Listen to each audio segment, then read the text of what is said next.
Hello. Yeah, hi everyone. So today we will be solving some challenges from this CloudFoxable environment. So this is like a very good platform, correct? This is mostly developed for like a beginners who is or who wants to learn the AWS pen testing and all. Correct. So what exactly you just need to do? You can just visit this official website that I'll put it in the video link. So you can directly navigate to this platform and you can see its interface. It's like hosted on ctfd.io.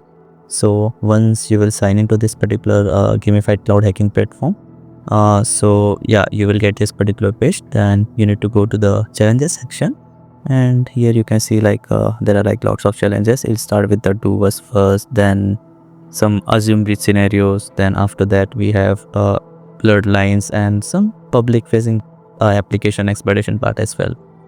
So today we are going to start with this first challenge that is with 50 points, and that is developed by the Seth Art. He is like the person who has developed his CloudFoxable environment completely.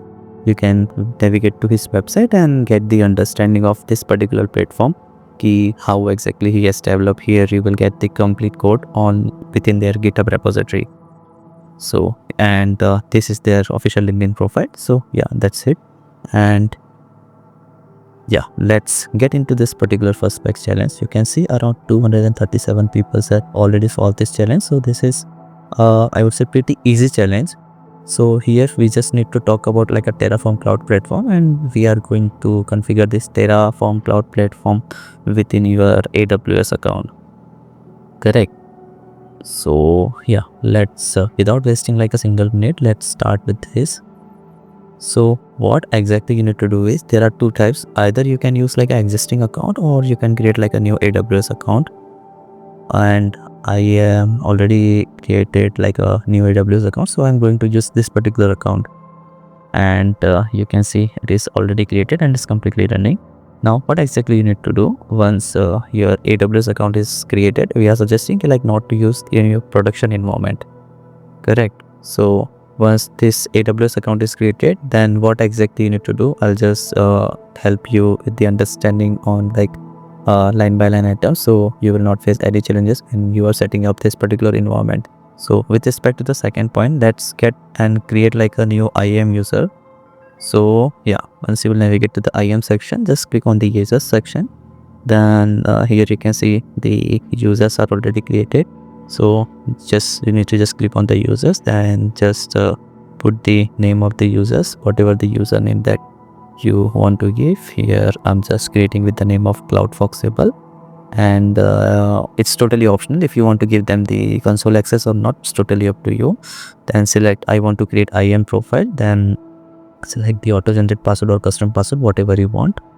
Then once you click on next, just click on the attach policy, and just here just search for the admin policy. Correct. So admin policy with the name of administrator access, you can select this.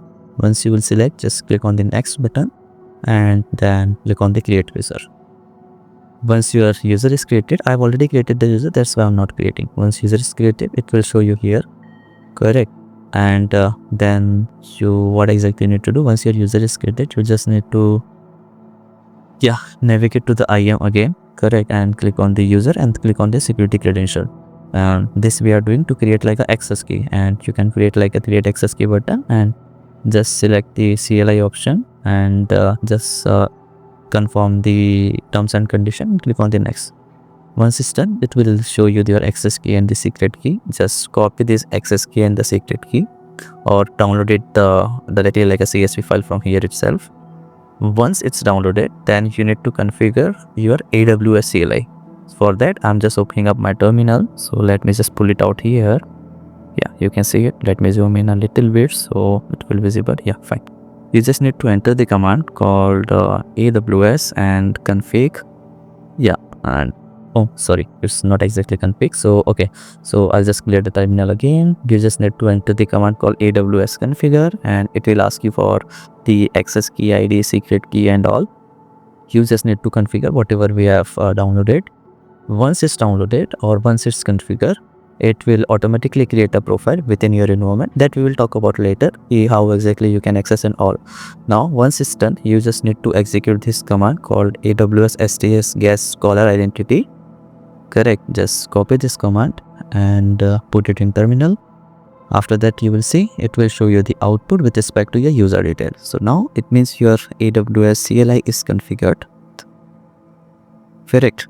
Now we need to move with the next part. So what exactly we need to do here is, if I go to this page, you need to install the Terraform. So how you can do it, once you click on this particular link, it will show you this page, and based on your system like Mac OS, Windows, or whatever you are using, you can download the package. Currently I'm using like a Linux, so I'll go ahead with the Linux package manager. Correct. You just need to run this command one by one, the wget, and it will download the GPG key within your environment. Correct. Once it is done, just run this second command that will update your repository, correct, repository list. And once it is done, we just need to run the apt update command and then apt install terraform command. Just copy it from the here and just paste it here. And because I've already downloaded, so I'm not going to download it again. Just run the Terraform V and it will show you the exactly Terraform version, whatever is running within your system. Now, once it's done, just go to this particular page and clone the GitHub repo and just type it. I'm in devsham directory, so I'm going to copy it here. And yeah, but there is one, I would say, suggestion here. If you use this devsham and if you reboot your system, it will automatically wipe everything within your devsham. So you can use any other directory now. Yeah, so you can see it's downloaded now. Let's get into the CloudFoxable directory, and within CloudFoxable you need to go to the AWS and copy this command, and we need to just create, or we can say rename this terraform.tfrs.example file to terraform.tfrs. Correct. And yeah, once you run this command, it will just copy, and then you need to just run this terraform space init command. And once you will run, it will take some time. Yeah, and let's wait for some time to finish it. So what exactly it will do, it will just initialize, or it will just fetch all the latest details with respect to your account, and it will so see here the Terraform is successfully initialized. Now once it's initialized, what exactly you need to do, you need to enter your Terraform profile into this terraform.tfrs section or terraform.tfrs file. So let's copy the name from here. Let's type the okay, so from where exactly you will find your this I would say profile. You can just get the AWS and the credential files, and from your home directory, once you read it here you will get like a details about your profile, and just copy the profile name from there. Because it's sensitive, so that's why I'm just not showing it here. Now just open this terraform.tfrs file, and here you just need to update your AWS local profile. I'm using like a default profile, so that's why I'm just keeping it as like a default profile. Whatever profile you are using, you can just update it here. So once it's done, just save it and then just run this terraform apply command. So this terraform apply command will push everything whatever we have downloaded using the Terraform to direct it to the AWS and configure the values like the user account, the SNS, or whatever is required there. But it will take some time, correct, based on the speed of your internet and all.